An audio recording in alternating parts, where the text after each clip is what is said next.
Hello, wonderful English learners. Welcome to Easy English Life Stories. I'm your host, Rachel, and I'm delighted to share today's collection of seasonal stories with you. This podcast is specially created for people learning English at the A1 and A2 levels who want to practice with simple, enjoyable stories. Today's episode is called Seasonal Adventures, and we have 5 delightful stories about people experiencing different seasons and the special activities that come with each time of year.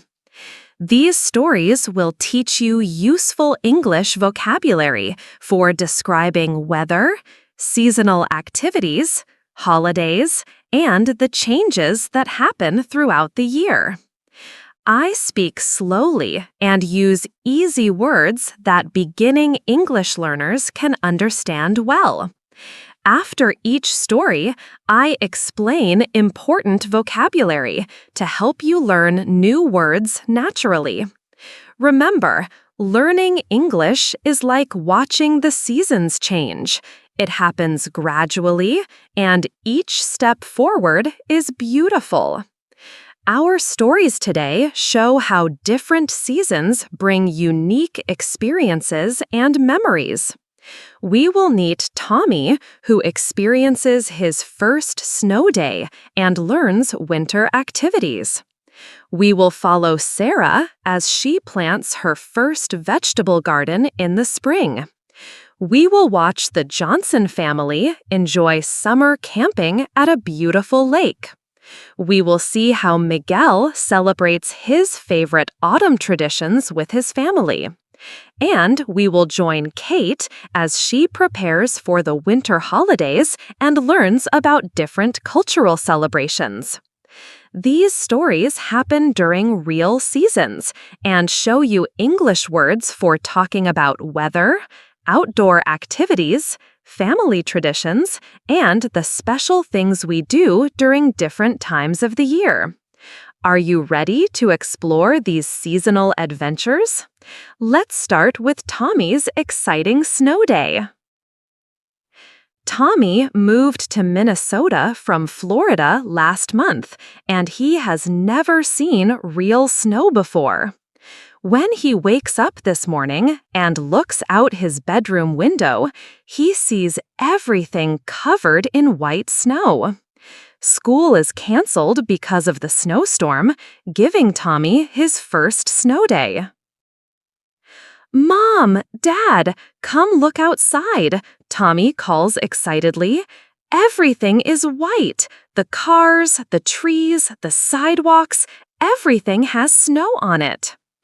Tommy's parents smile at his excitement. They grew up in cold climates and are used to winter weather, but they remember how magical snow can seem to someone experiencing it for the first time. "Would you like to go outside and play in the snow?" his mother asks. "We'll need to dress you in warm clothes first. Playing in snow is fun, but you have to stay warm and dry." Tommy's mother helps him put on thermal underwear, thick socks, waterproof boots, a heavy coat, warm gloves, and a winter hat. Tommy feels like he's wearing a costume, but his mother explains that all these clothes are necessary to stay comfortable in freezing temperatures. "Why do I need so many clothes?" Tommy asks as his mother zips up his coat. "In Florida, I wore shorts and t-shirts even in winter." "Snow and cold weather can be dangerous if you're not dressed properly," his father explains. "But when you have the right clothes, playing in snow is one of the best parts of winter." Tommy steps outside into the snowy backyard and immediately feels the cold air on his face.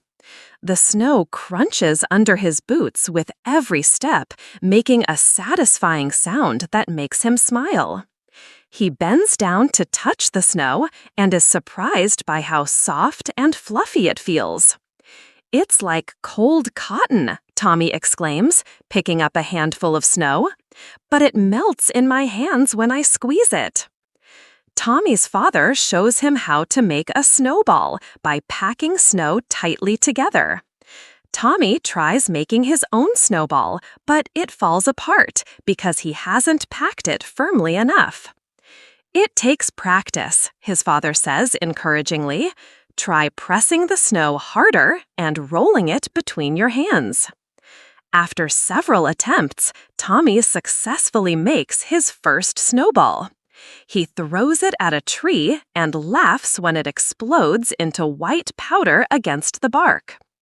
Tommy's neighbor, 8-year-old Emma, comes outside with her sled and invites Tommy to go sledding on the hill behind their houses. Tommy has never been sledding and feels nervous about sliding down the snowy hill. "Is it safe?" Tommy asks Emma. "What if I fall off the sled or crash into something?" "It's safe if you're careful," Emma assures him. "I'll show you how to steer and how to stop. Sledding is my favorite winter activity." Emma teaches Tommy how to sit on the sled, how to use his feet to steer, and how to lean back to slow down. They start with small hills and gradually work up to the bigger sledding hill. Tommy's first sledding ride is thrilling and scary at the same time. He slides down the hill faster than he expected, but he manages to stay on the sled and stop safely at the bottom. "That was amazing!" Tommy shouts to Emma. "Can we do it again? I want to try the bigger hill now." They spend 2 hours sledding, building snowmen, and having snowball fights. Tommy learns that snow can be molded into different shapes when it's the right temperature and consistency. "Look at our snowman," Tommy says proudly, admiring the 3-ball snowman they built together.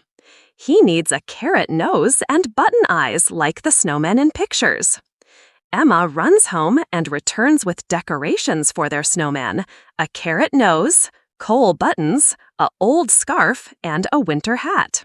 Their snowman looks friendly and welcoming in the front yard. When Tommy finally goes inside, his cheeks are red from the cold, his clothes are wet from the snow, and his fingers are numb despite wearing gloves. But he feels happier and more excited than he has since moving to Minnesota. "How was your first snow day?" his mother asks, helping him remove his wet clothes. "It was the best day ever," Tommy replies enthusiastically. "I never knew snow could be so much fun. I can't wait for the next snowstorm." Tommy's parents are relieved to see him so happy about winter weather. They had worried that he would miss Florida's warm climate and feel sad about the cold Minnesota winters. That evening, Tommy calls his grandmother in Florida to tell her about his snow day adventure. He describes sledding, building snowmen, and making snowballs, promising to send her pictures of his winter activities. "I miss the sunshine and swimming pools," Tommy tells his grandmother, "but snow is magical in a completely different way. I'm starting to think I might actually like living in Minnesota." Word explanations. Snowstorm. Heavy snow falling with strong wind. Canceled. Stopped or called off. Climate. Usual weather in a place over time. Magical. Wonderful and special, like something from a fairy tale. Thermal underwear. Special warm clothes worn under regular clothes. Waterproof. Doesn't let water in. Freezing temperatures. Weather cold enough to turn water into ice. Crunches. Makes a crisp breaking sound. Fluffy, soft and light like a cloud. Melts, changes from solid to liquid. Packing, pressing together tightly. Attempts, tries. Sledding, sliding down hills on a sled for fun. Consistency, how thick or firm something is. Numb, can't feel anything. Sarah has always wanted to grow her own vegetables, and this spring she finally decides to start a small garden in her backyard. She has no experience with gardening, but she's excited to learn and hopes to grow fresh tomatoes, lettuce, and herbs for cooking. I want to eat vegetables that I grew myself, Sarah tells her neighbor, Mrs. Garcia, who has a beautiful garden full of flowers and vegetables. But I don't know anything about planting or taking care of plants. Mrs. Garcia offers to teach Sarah the basics of vegetable gardening. Spring is the perfect time to start, she says kindly. The soil is warming up, and the danger of frost is almost over. I'll help you choose the right vegetables for beginners. They visit the local garden center together, where Sarah feels overwhelmed by the varieties of seeds, seedlings, and gardening tools available. Mrs. Garcia helps her select easy-to-grow vegetables and the essential tools she'll need. Start with tomatoes, lettuce, and basil, Mrs. Garcia advises. These vegetables are forgiving for new gardeners, and you can use them in many different recipes. Sarah purchases tomato seedlings, lettuce seeds, basil plants, potting soil, a small shovel, a watering can, and plant markers to label her vegetables. She feels excited but also nervous about whether she can successfully grow anything. Back in Sarah's yard, Mrs. Garcia shows her how to prepare the soil by removing weeds, breaking up hard dirt clumps, and mixing in nutrient-rich potting soil. Good soil is the foundation of a healthy garden, Mrs. Garcia explains as they work.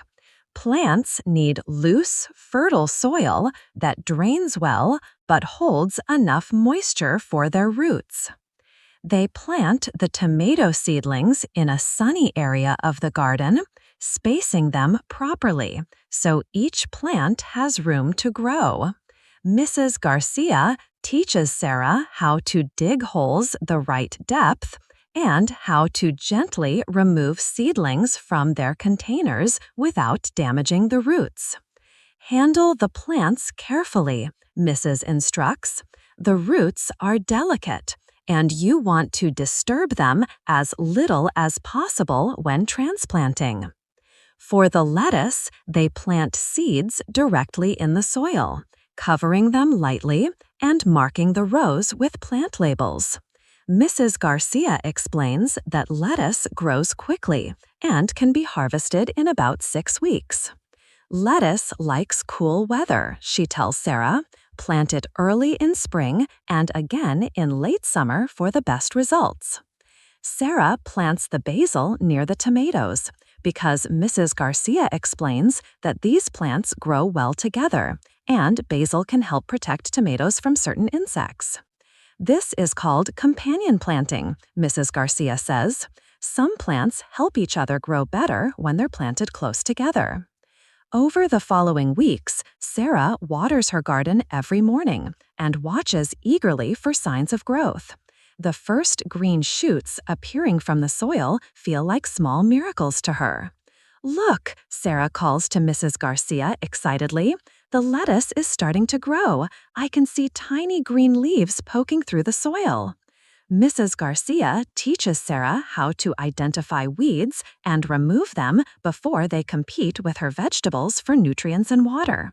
She also shows her how to recognize signs of pests or diseases that might harm the plants. Sarah's garden becomes her morning routine. She checks on her plants before work, waters them carefully, and takes photos to document their growth progress.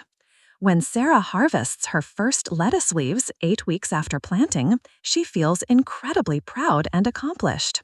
The lettuce tastes fresher and more flavorful than anything she's bought at the grocery store. "I grew this myself," Sarah tells her family at dinner, serving a salad made entirely from her garden vegetables. "It tastes so much better when you know exactly where it came from." Sarah's successful spring garden inspires her to expand her vegetable growing in the summer and plan an even larger garden for next year. "I've always wanted to try camping," Lisa tells her husband as they pack their car with camping gear. "We spend so much time indoors with computers and television. It will be good for our family to disconnect from technology and enjoy the outdoors." Mark worries about forgetting essential camping equipment, so he makes a detailed checklist: tent, sleeping bags, camping chairs, cooler with food, portable stove, lanterns, insect repellent, sunscreen, and first aid kit. "Did we remember everything?" Mark asks, reviewing his list for the third time. "Camping will be miserable if we forget something important like the tent or sleeping bags." The drive to Crystal Lake takes 2 hours through scenic countryside with rolling hills, farms, and forests. Jake and Sophie enjoy spotting different animals and playing word games during the journey. When they arrive at the campground, they choose a campsite near the lake with a picnic table and fire ring. Setting up their tent proves more challenging than expected, as the instruction manual is confusing and some parts don't seem to fit together properly. "This tent looked much easier to assemble in the store," Mark says, struggling with tent poles and stakes. "Maybe we should have practiced setting it up in our backyard before coming here." An experienced camper from a nearby site offers to help the Johnson family with their tent setup. "Everyone has trouble with their first tent," he says cheerfully. "It gets easier with practice." With help, they successfully erect their tent and arrange their camping area. Lisa sets up the portable camping stove while the children explore the immediate area around their campsite. "Look at all these interesting rocks and shells by the lake," Sophie calls to her family. "And the water is so clear, I can see fish swimming." They spend the afternoon swimming in the crystal clear lake. The water is refreshing, but cooler than the swimming pools they're used to. Jake and Sophie enjoy skipping stones across the water surface and building sandcastles on the small beach. This is so much better than our community pool, Jake says, floating on his back and looking at the clouds. There are no crowds, no chlorine smell, and we can see mountains in the distance. For dinner, Mark attempts to cook hamburgers on their portable camping stove, but he struggles with controlling the flame and preventing the food from burning. The hamburgers turn out slightly charred, but still edible and taste good in the outdoor setting. Everything tastes better when you're camping, Lisa laughs, eating her slightly burnt hamburger. Maybe it's the fresh air, or maybe we're just hungrier from all the outdoor activities. As evening approaches, they build their first campfire with guidance from their helpful camping neighbor. The children are fascinated by the flames and enjoy roasting marshmallows for s'mores. Making s'mores is my new favorite activity, Sophie declares, carefully roasting her marshmallow to golden perfection. I want to make s'mores every night. After dark, they sit around the campfire telling stories and looking at the stars. Away from city lights, they can see more stars than they've ever noticed before. I never realized how many stars are in the sky, Jake says, lying on his back and gazing upward. In our neighborhood, we can only see a few bright ones because of all the streetlights. Their first night in the tent is an adventure itself. Every sound outside seems loud and mysterious. Rustling leaves, distant animal calls, and the gentle lapping of lake water against the shore. "What was that noise?" Sophie whispers when they hear an owl hooting nearby. "It sounds scary in the dark." Mark reassures his children that the sounds are just normal forest noises and that they're safe in their tent. Eventually, everyone falls asleep to the peaceful sounds of nature. The next morning, they wake up early to watch the sunrise over the lake while drinking hot chocolate heated on their camping stove. The peaceful beauty of the lake at dawn makes all the camping challenges worthwhile. "This is the most beautiful sunrise I've ever seen," Lisa says, taking photos of the golden light reflecting on the calm lake water. "We should make camping an annual family tradition." The Johnson family's first camping experience teaches them that they enjoy outdoor activities and spending uninterrupted time together without the distractions of modern technology. Word explanations. Camping. Staying outdoors in tents instead of hotels. Disconnect. Stop using something, especially technology. Essential. Very important and necessary. Portable. Easy to carry or move. Insect repellent. Spray that keeps bugs away. Scenic. Having beautiful views. Campground. Place designed for camping with facilities. Fire ring. Circle of stones for safely making campfires. Assemble. Put together. Stakes. Pointed sticks pushed into ground to hold tent. Erect. Set up or build. Crystal clear. Very clean and transparent. Refreshing, making you feel cool and energized. Charred, slightly burned. S'mores, treat made with marshmallows, chocolate, and crackers. Annual, happening once every year. Miguel loves autumn because it's the season when his large Mexican-American family gathers to celebrate Dia de los Muertos, Day of the Dead, and enjoy traditional fall activities together.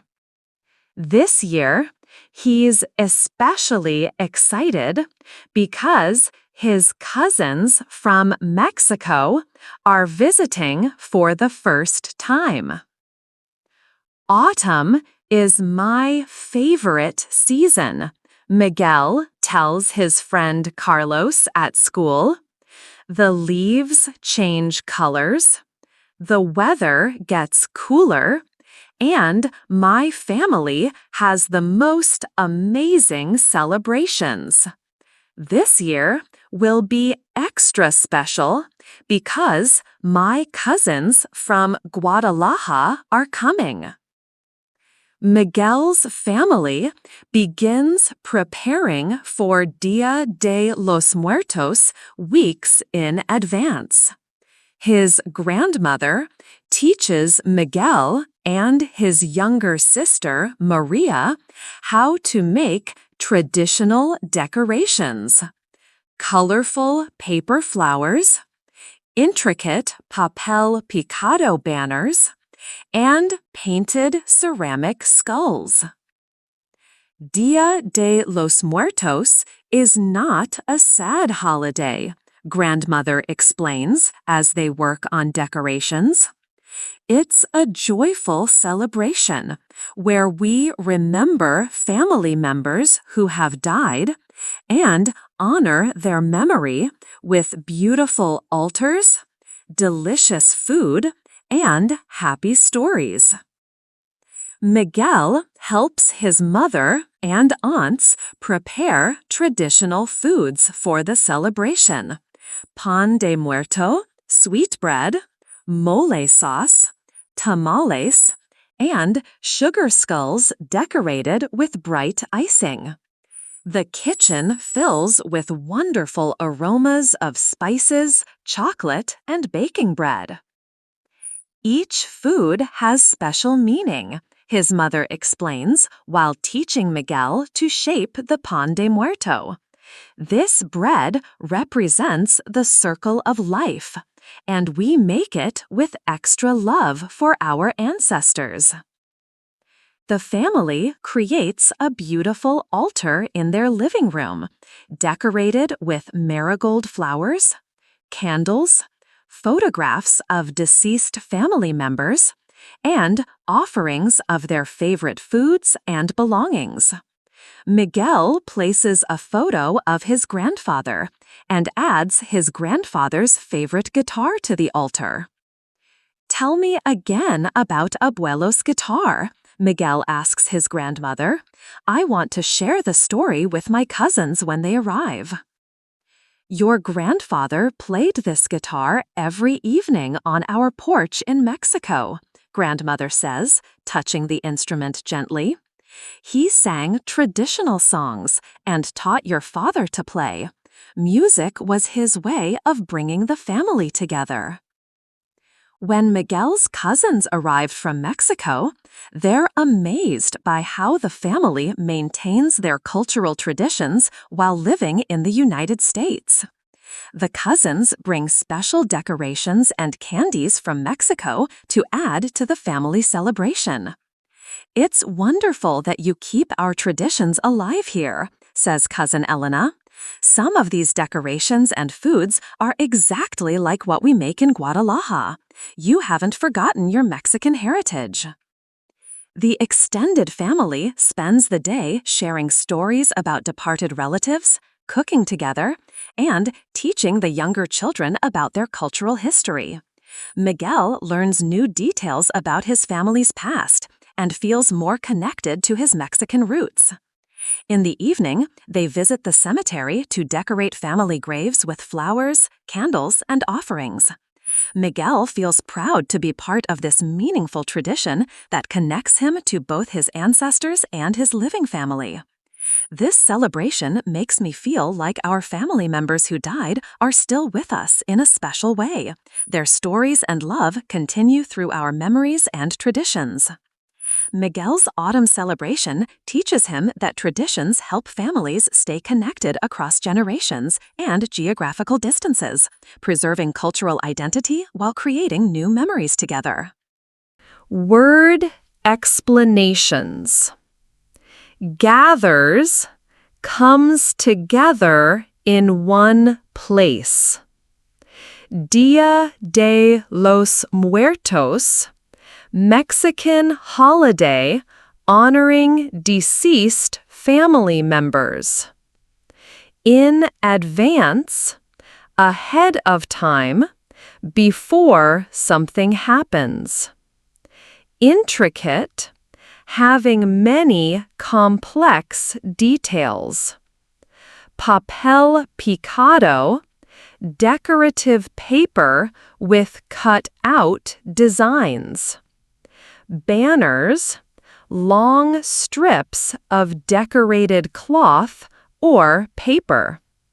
Ceramic, made from clay and fired in an oven. Joyful, full of happiness and joy. Altars, special tables for religious or spiritual purposes. Aromas, pleasant smells. Ancestors, family members from past generations. Deceased, people who have died. Offerings, gifts given to show respect or love. Heritage, traditions and culture passed down from family. Departed, people who have died.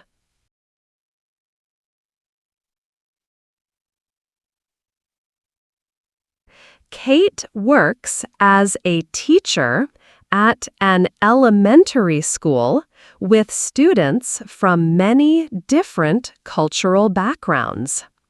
As winter holidays approach, she wants to create classroom celebrations that include everyone's traditions, while teaching students about diverse holiday customs around the world.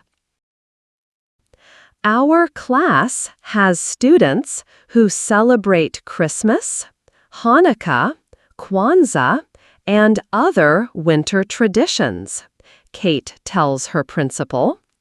I want to make sure every child feels included and valued during our holiday activities. Kate begins by sending a survey to parents, asking them to share information about their family's holiday traditions, special foods, decorations, and customs.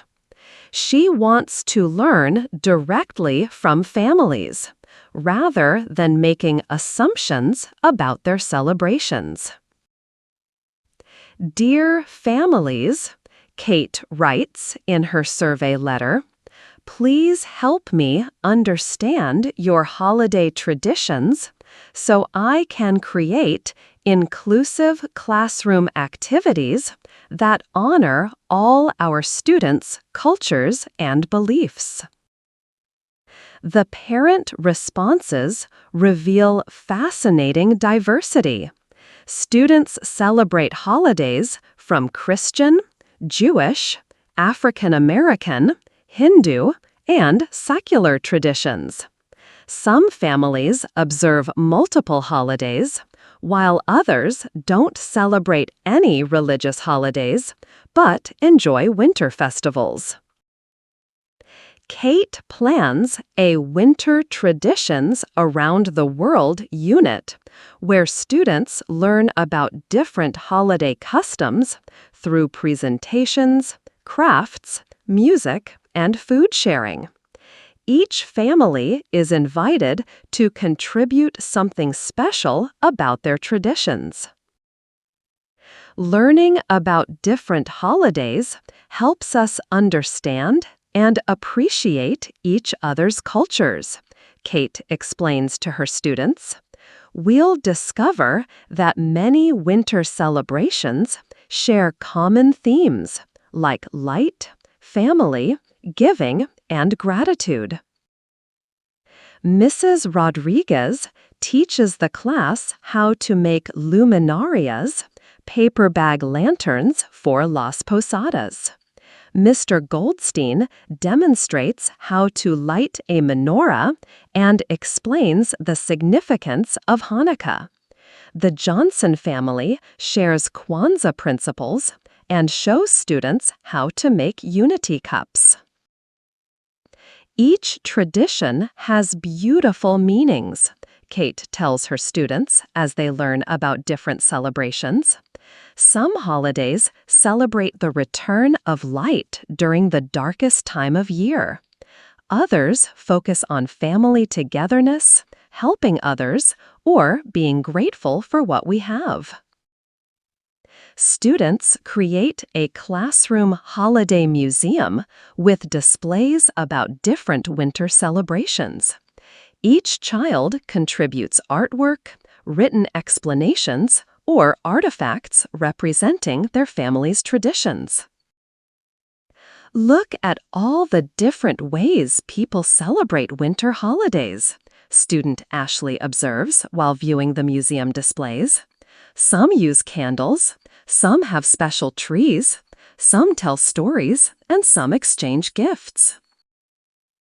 Kate organizes an international holiday feast, where families bring traditional foods to share. The classroom fills with diverse aromas and flavors: latkes, gingerbread cookies, sweet potato pie, Indian sweets, and hot chocolate from different countries. Sharing food is one of the best ways to learn about other cultures, Kate tells the excited students as they sample different holiday treats. Food brings people together and helps us understand what's important to different families. The highlight of their celebration is a Festival of Lights evening, where families gather to share songs, stories, and light displays from their various traditions. Students perform holiday songs in different languages and demonstrate customs they've learned. Our classroom has become like a small United Nations during holiday time, Kate's principal observes. The students are learning that diversity makes our community stronger and more interesting. Kate's inclusive approach to holiday celebrations teaches students that there are many beautiful ways to celebrate winter traditions, and that understanding different cultures helps build friendships and respect among people from all backgrounds. Her students learn that holidays often share universal themes of love, family, light, hope, and community, regardless of specific religious or cultural origins. Word explanations. Cultural backgrounds. The traditions and customs from different countries or groups. Diverse. Many different types. Customs. Traditional ways of doing things. Survey.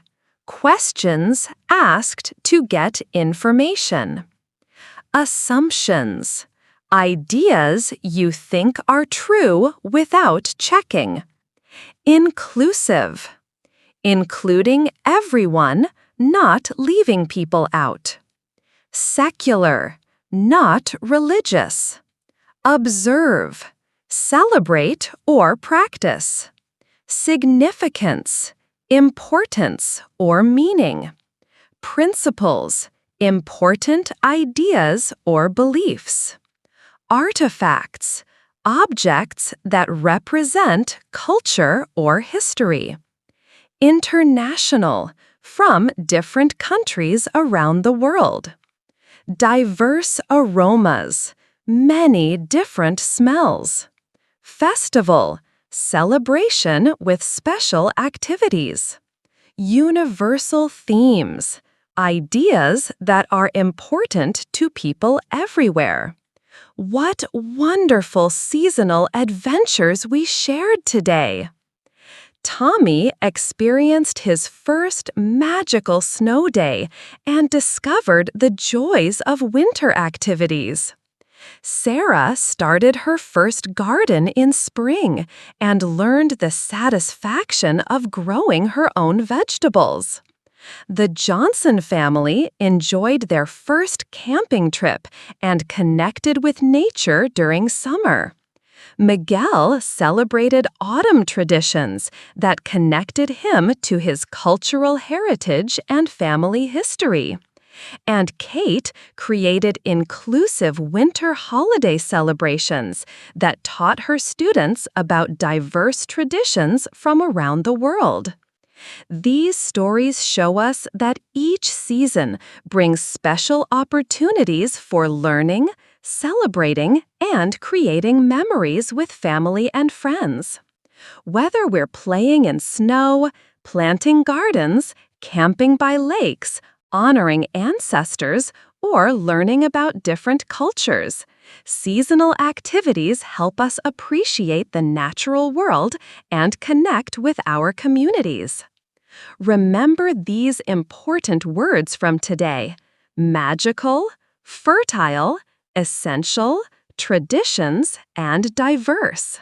These words help you talk about seasons, nature, family customs, and the variety that makes life interesting. The most important lesson from all our stories is that seasonal changes give us chances to try new activities, learn new skills, and appreciate the beauty in different times of year. Each season has its own special gifts, from winter's snow to spring's new growth, summer's outdoor fun, autumn's colorful changes, and winter's cozy celebrations. I hope these stories inspire you to notice and enjoy the seasons wherever you live. Maybe you can try a new seasonal activity, start a garden, plan a camping trip, learn about your family traditions, or discover how other cultures celebrate special times of year. Thank you for listening to Easy English Life Stories. Keep practicing your English by listening to these stories again and thinking about your favorite seasonal activities. Learning English helps you share your experiences and learn about seasonal traditions from around the world.